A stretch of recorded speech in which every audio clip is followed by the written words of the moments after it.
Imagine for a second you're in your favorite local indie bookstore. If that is, you're lucky enough to have one where you live. Picture the paperbacks and hardcovers lining the shelves, the stacks of carefully curated books featured on tables. Some of them written by Canadian authors and released by Canadian publishers, likely with the support of an organization like the Canada Council for the Arts. Some of the books might have even won major Canadian prizes, like the Governor General's Award or the Giller Prize. And all of these details, they're pivotal parts of what Julien Lefort-Favreau calls print nationalism. It's not in every country that there's so much investment from the government into publishing. So the question would be, why would you invest as a government in publishing except for nation-building reason? It doesn't mean that publishers are interested in nation-building. It doesn't mean that writers are interested in nation-building. Actually, most of them are not at all. It just means that the infrastructure existing of Canada Art Council and in Quebec, Conseil des Arts et Lettres du Québec, all of these institutions, they exist in order to make national culture visible. So that's why print nationalism is kind of a mixed bag of rules, regulations, set of values, awards, prizes, translation programs, so different kind of means or different kinds of infrastructures or values that exist in order to make a national literature and a national public sector exist. Julien was the visiting Public Humanities Faculty Fellow at the Jackman Humanities Institute. And in this episode of Humanities at Large, we're going into the underground of books and publishing, the mainstream and avant-garde ideas about it, and how it's increasingly shaped by everything from algorithms to Amazon.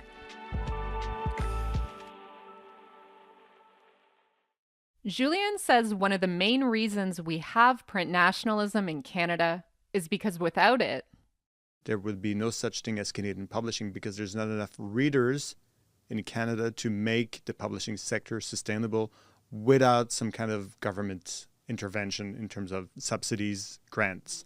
I guess it's pretty much the same idea that you have with CBC and Radio-Canada. It's the idea of a public service, like public service for arts and information. A lot of this infrastructure we're talking about really started to take shape in the 60s and 70s, a period when the government wanted to build up and protect Canadian culture.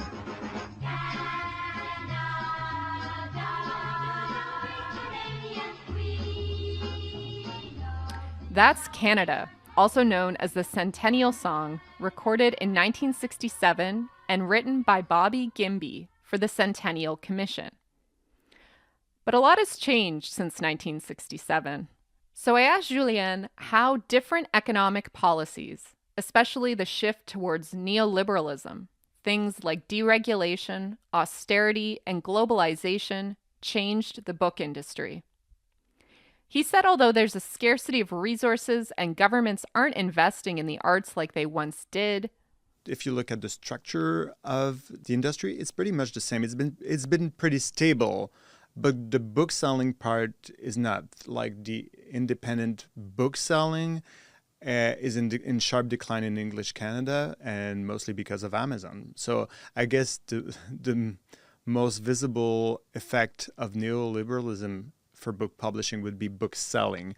That's a very obvious difference between Quebec and the rest of Canada, because in Quebec there is a bill that protects the independent booksellers in Quebec, because if you're a public education institution, you need to buy all of your books in an independent bookstore. So that supports a network of independent bookstores in Quebec that doesn't exist. That doesn't exist in English Canada. So I guess the book selling part would be where neoliberalism has had the most effects, I would say.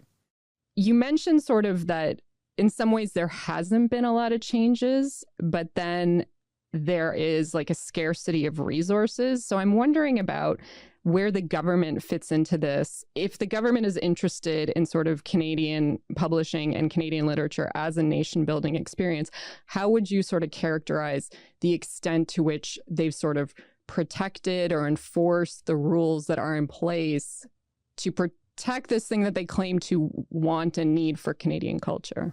I guess the two interventions that would be needed would be first investing more in Canada Art Council. That is the main revenue for most of the Canadian publishers. So that's for one thing. Like if grants don't increase and everything else increases, then there's a scarcity of resources. So the first thing would be larger investment in Canada Art Council. And again, I would be in favor of more regulations for bookselling. I mean, we're letting Amazon do anything that they want, not paying any tax, and then completely hijacking bookselling in the world. So I guess that's something that would need intervention for the government in terms of regulations. And there are regulations possible. Like I said, in Quebec, there are regulations. In France, there are regulations regarding bookselling. In France, it's mostly about having a fixed price. Amazon can sell books in France. They just can't offer any discount. So why would you buy a book on Amazon if it costs the same? Well, maybe because they're shipping, but if there's an independent bookstore between your apartment and your work, you might just stop at the independent bookstore because the price is going to be the same. So there are very simple regulations that can be put in place that would protect independent bookselling, and then independent booksellers support more Canadian literature than Amazon for obvious reasons. You can ask the question, why would we support Canadian literature? I mean, what's the reason? If I want to read an Australian book, I should be able to read an Australian book, which is totally true. I'm just saying there should be an equivalent political consciousness around Canadian literature that you have around the tomatoes that you buy at the farmer's market and the t-shirt that you buy and the beer, the microbrewery beer that you're drinking. So I guess there should be an equivalent. It's not because you drink a local beer that you don't drink white wine once in a while. It doesn't mean that you have to exclusively read Canadian literature. I'm just saying if we want to support Canadian culture, well, literature is one part of that. It's like listen to CBC and also read Canadian books.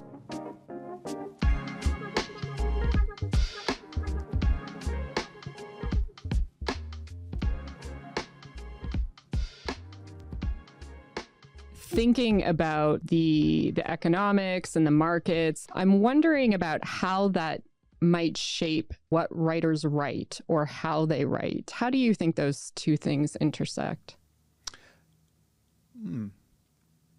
I don't think usually writers think a lot about that, and they shouldn't. I mean, it's a Canadian book should be able to talk about like anything, to address any issue, and not necessarily take place in Canada. So I don't think writers should pay attention to any of what I'm talking about today. It's really a matter of like selling books. I don't think it's relevant for writers to think about their audiences. Do you think they do ever, though? Like, just in terms of, okay, if I want to actually make money doing this, not be Stephen King rich, but I want to not have to work, my other 3 jobs. Yeah. They probably think about their audiences, but I think it's someone else's job to market a book, right? I wouldn't put any pressure on any writer to be proudly Canadian. I really don't care that much about nationalism to promote the idea that literature should be directly addressed to an audience. I think it's a publisher's job, and it's a marketing service job, and it's a bookseller job to push Canadian literature. It's not, because if you follow that path or you go down that rabbit hole, it can be tricky for writers to have to promote certain values, right? I'm not sure I'm in favor of that. Although at the same time, it does seem that the sort of modern publishing, and you have to have a social media presence. Writers do seem to have to be part of promotion in a way they never had. I don't want to say never had to be before, but less so. Yeah, that's a labor issue, right? That's interesting, actually. I have a colleague in Carleton, Sarah Bruyat. She's thinking about all of these things. How visibility is also a matter of labor. It's like big publishers not investing in marketing anymore and relying on authors to do self-promotion for free. So it's an interesting issue. I don't know exactly what to do with it. I don't know exactly how to deal with that issue, but it's a labor issue. Like, as a writer, should you participate to that self-promotion dynamics? Should you work for free? Should you promote your book for free? All of these questions are good questions. I'm not sure I have a definite answer. But on the other side, I don't want to be conservative. Like, I don't want to say, oh, writers shouldn't be on TikTok. Oh, if they want to be on TikTok, I don't mind. Like, anything that could make their book visible. I'm just saying it raises good questions about what visibility means in terms of free labor, of immaterial labor. So I think that's an interesting question. I come back to what you were just saying, like, should writers think about audiences and how disparate nationalism trickles down to creation in a way? That was your question, I guess. I guess it's even more dangerous to think about how self-promotion and the values of neoliberalism trickle down to creation. For me, that's even a bigger threat than the print nationalism that I was mentioning. That is a bit candid in a way, right? That idea of when you're writing, you need to think right away at how you're going to sell your book. That seems to be a bit worrying for me. And the kind of entrepreneur self-promoting values that trickles down to creation, that can be tricky. At least as a reader, it doesn't really interest me. Mm-hmm. If I can read that, if I can read the intention of being visible, like in the book, like this visibility issue being present in the text itself, that can be, that's an interesting relation between capitalism and literature. If you can actually feel capitalist values in the texture of the text. And in a way, I don't want to do a binary opposition between like popular culture and high literature or highbrow literature. My intervention here doesn't imply that there's a essential difference between like real literature and popular literature. I don't believe that.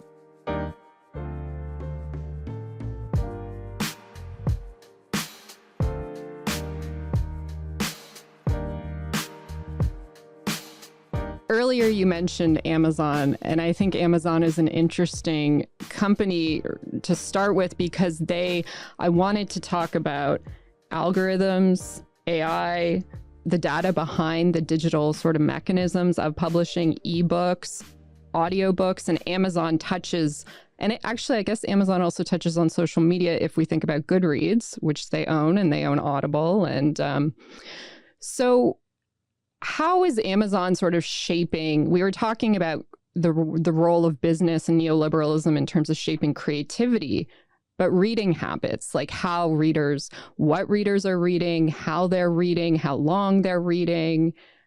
Talk a bit about that. Well, that's a very good question. I don't know exactly how to answer that, but I guess like what we need desperately now for that part of Amazon is kind of a Marxist critical analysis of what readership, authorship, and publishing is in 2025. So you were saying how does it influence the way we read? I'm not so sure. I think it influenced tremendously the notion of taste. I don't want to fetishize taste because taste is a very complex social construction, right? You inherit your taste from your social background, from your social class, from your gender, from your race. So I don't want to fetishize what taste is. I'm just saying that the way algorithms recommend books is a huge influence on our taste because it has an impact on our free will, on I guess also serendipity of discovering books. I say books, it's the same for music, and it's actually very true for music. So the way the algorithms curate our taste, I think that's a huge shift that we're seeing right now. So again, I'm not saying that like way before our taste was pure and completely driven by our free will, and now it's completely captured by capitalism. I don't think it's that the difference is not that obvious. Like, it's not a binary opposition, but I still think that if you only buy your books from Amazon, they're going to recommend books based on other people consumers' habits, but also on your past consumer habits. So if you're buying only romance, then it's going to recommend you romance. As if you go in a bookstore, you might discover something completely new, completely out of the blue, right? So I think that's a very strong influence of this platform capitalism on the idea of taste. And if we go a little further on the idea of taste, but on the idea of free will, and I guess also on imagination in a way, because like if we think about like political futurity, right? If we think about the way we can imagine a different world, if you're always being recommended cultural objects that reproduce the past, that reproduce what you've done in the past, it doesn't help you imagining your future. That's something that worries me quite a lot with algorithms. So it's not about fetishizing taste. It's just about like really thinking about the relation between free will and the things that we listen, watch, read, and the way culture shapes not only our habits in terms of reading or watching movies, but also shapes the way we act in the world and the way we are citizens, for example. Right, because I was going to say, I guess it's like, if we're only consuming then you can get stuck. You can get stuck in your cultural habits, your tastes, your politics, which then feeds out into how we interact with the world at large. Yeah, and also in terms of social mobility, right? Having access to cultural objects that are not necessarily meant for who you are and where you're from, that's also a certain conception of political freedom, or just freedom, actually. You're in a public school, no matter what your social background is, you might have access to different forms of cultures that brings you somewhere else. And that's somewhere else. It's that somewhere else that I'm interested in, because you're not influenced only by algorithms that are driven by sales and driven by profit. There are other things in the world than profit, and culture is obviously an industry. Culture is obviously part of capitalism, but it should also brings us the ability to think, the ability to change the world in a way, or at least change our world. Mm-hmm. Well, yeah, and it's interesting because I feel like the thing about algorithms that's tricky is it always seems like there's something new. It's always the new. You can always keep scrolling. There's new. But what's behind the novelty of it is actually it's just sort of repurposed in a way, or slightly different, but not radically new. Yeah, but also I think if I'm going to give you one example. Like there's a bookstore, like there's an online bookstore in Quebec called Les Libraires. So it's a co-op. It's actually pretty much all the indie bookstores in Quebec are all on the same platform. And they use algorithms. But they use algorithms and they curate the algorithms. So it's not all the algorithms. It's the way Amazon use algorithms in order to maximize their profit. So I'm not opposed to platforms. I'm not opposed to algorithms. I'm not opposed to AI, generally speaking. I'm just saying, who's using AI for what purpose? Who's using algorithms for what purpose? And who owns what, right? That's the main questions. And when you ask who's owning Amazon, then you have an interesting answer, right? Yes, you do. And then also it gets into the question of the data behind it and what they're doing with it and who owns that data and what is that data being used for. So it's what's invisible behind even just Amazon.com. Yeah, I think right now in 2025, we can seriously we've been asking these questions for about 20 years, I guess. But now we can really ask seriously the question, like this platform capitalism, we can see that it's walking hand in hand with fascism in the United States. My concern is how much we're going to let these platforms shape our democracies. And the business of book is not independent, is not autonomous from these questions. It's part of these questions. The business of books, the way it's working, is part of this surveillance and platform capitalism. And we have to think carefully about how we read and how do we actually buy our books and how do we produce our books. I think it's a democratic question. Well, and books, I mean, in the U.S., not just in the U.S., but also here, books are very much on people's minds in this question with book banning, right? Of what books are going to be allowed. Around the country, efforts to ban specific books or even whole categories of books are on the rise. A book battle is brewing in Alberta, with the education minister promising a crackdown. Yeah, I didn't talk about that, but that's for sure a question. Sometimes we feel that books are something from the past, and then you realize, no, it's really right now. It's happening right now. People are still reading, and people like books still matter, and we can see that when they're banning books, like when there are like official censorship. And by censorship, I mean real censorship, not debates. Sometimes there are like just political debates around books.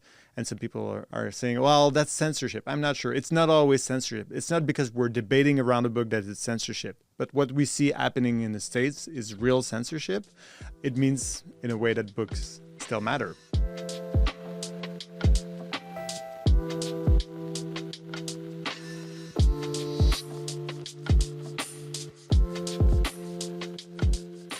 To start to wrap this up, I want to bring it back to the nationalism piece, because I mean, it relates to what we're talking about, because in the US, right, a lot of this is being done on the idea of this America first mentality. That's where the US is right now. And certainly here in Canada, there's a rise in nationalism. You and I are talking just a few days after a pivotal election where both major parties ran on platforms of nationalism, basically. Canada first, Canada last, Canada always. With Mark Carney, we keep Canada strong.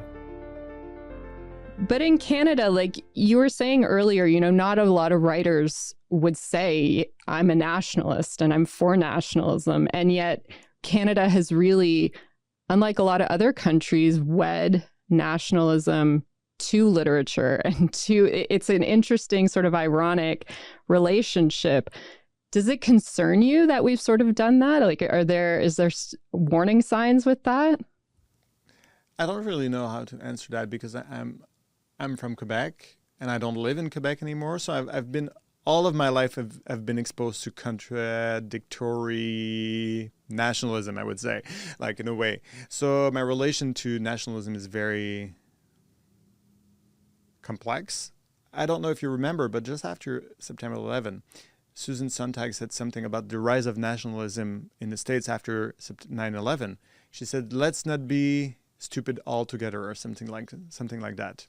Because of what happened, let's not be stupid and be stupidly nationalistic. So I guess it's the same concern that I have right now. I think it's really important to protect Canadian culture, but in a way I'm not exactly sure how can I answer that? That's a tricky question. It's a tricky subject. It's a tricky subject. And I think I being from Quebec, it's especially tricky. So I guess we have to be pragmatic about what nationalism is and not to be essentialist. So I'm not really interested in nationalism as a value, as a core value, or as like something essential that you should defend. I'm more interested in what it means in pragmatic terms to protect Canadian culture. So when I mean protect Canadian culture, I mean to make sure that we have local culture that exists, that is sustainable. And I guess it's also connected, even at some extent, to climate change and to the rise of fascism and all of these different big issues. I think like being local and protect local culture is one answer to all of these problems. I'm not saying it's the only answer. I'm just saying protect local culture means something in terms of resisting to fascism, fighting climate change. So the way we produce books, for example, that's one example. What's the paper that we use? How many books do we print? How many books do we just throw in the garbage because we haven't sold them? All of these alternative economies, in a way, I think we have tools in Canada to to do that. But I don't think we should use nationalism as an essential value and be stupid and just say, oh, we should be so proud to be Canadian. I'm not so sure we should be so proud to be Canadian. Like, I don't see any reasons to be that proud to be Canadian or to be Quebecer, actually. So that's my answer to your complex question. We're talking about books, but we're talking about Canadian culture, and we're talking about Canadian culture at this moment. There are these themes that have been ongoing: the rise of fascism, big tech, surveillance capitalism. Like, none of those seem to be going away. They're sort of an inflection point here. I guess, what does Canada lose if we don't have a vibrant book culture and publishing ecosystem? What do we lose? So much that I don't know where to start. I think right now, like, let's be clear. I don't think right now we should rely on anything that's American to protect freedom of speech, right? And books are about freedom of speech. And when I say books, I mean like kids' books, cooking books, everything. Like, it's about like the way ideas circulate in a given society, right? And when I mean freedom of speech, I don't mean the freedom of speech the way the right wing fetishize it, right? I don't mean being allowed to say the N-word and being proud of using the N-word. I'm not talking about that freedom of speech. I'm just talking about like having access to information, having access to knowledge. And it might seem paranoid, or it might seem an exaggeration, but I think we can all agree that what we're seeing in the States right now is deeply worrying. And the books bans that we see in effect in different states and in different like school boards in the States is a very direct attack to freedom of speech through books, right? That's what's interesting about books, because they're at the same time an object of sharing, something that you share, but it's also a very litigious object in a way, right? It's also an object of conflict. So we can see that in these book bans. Like, out of a sudden, the books become an object of conflict. So we need to protect the idea of book as something that we can share and something that we can disagree on. And for that, we need freedom of speech. And I don't think we should rely on American corporation for that right now. And I don't think we should rely on Amazon for freedom of speech. I don't think we should rely on Amazon to let any radical book circulate, because they could really easily ban books. They already do. So when we're talking about protecting Canadian publishers, Canadian bookstores, we're talking about freedom of speech. I think we are. I think our discussion would have been very different 20 years ago. And I'm more interested by the discussion we have right now, because I think 20 years ago, the discussion would have been virtuous in a way. It would be like a self-fulfilling prophecy. We need to protect Canadian culture because we do. Or we need, like I see the same in Quebec, like coming from Quebec. We need to protect French language. And you're like, what? Why? Because we need to protect French language. For me, it's not a good reason. I don't think we should. So I think we should protect French language, or we should protect book publishing in Quebec or in Canada for freedom of speech, for this specific reason. My concern, or my research, is very preoccupied by the idea of how do we shape public space? Who's allowed to speak? Who's allowed to listen? And what kind of ideas circulate in a public space? So like, it's basically the same question as freedom of speech. But I think like with the early globalization, we were already concerned with the idea of like a public space being privatized. So I think my argument for Canadian literature being subsidized or being funded by the government is not so much because I care about nation building, but very much because I care about not everything being private in terms of like private sector. Books are public goods. So that's why publishing is interesting, because publishing is making public. That's what it means in Latin. So publishing, it means making public. So when you're making something public, you do shape the public space. How? Why? That's my question. So I don't want to end on this note, but I mean, looking at what we're facing, of threats to freedom of speech, of what, even threats to Canadian sovereignty. If Canada's going to be, we've decided we're going to protect freedom of speech and we're going to protect public spaces, including publishing. It kind of feels daunting where we are right now. And it's like, are we going to be able to do that?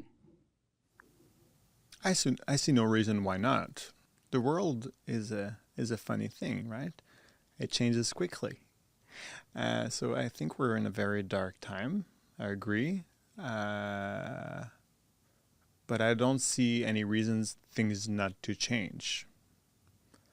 There are ways we can resist to fascism, and there are ways we can protect freedom of speech. There are ways to do it. We just need to do so.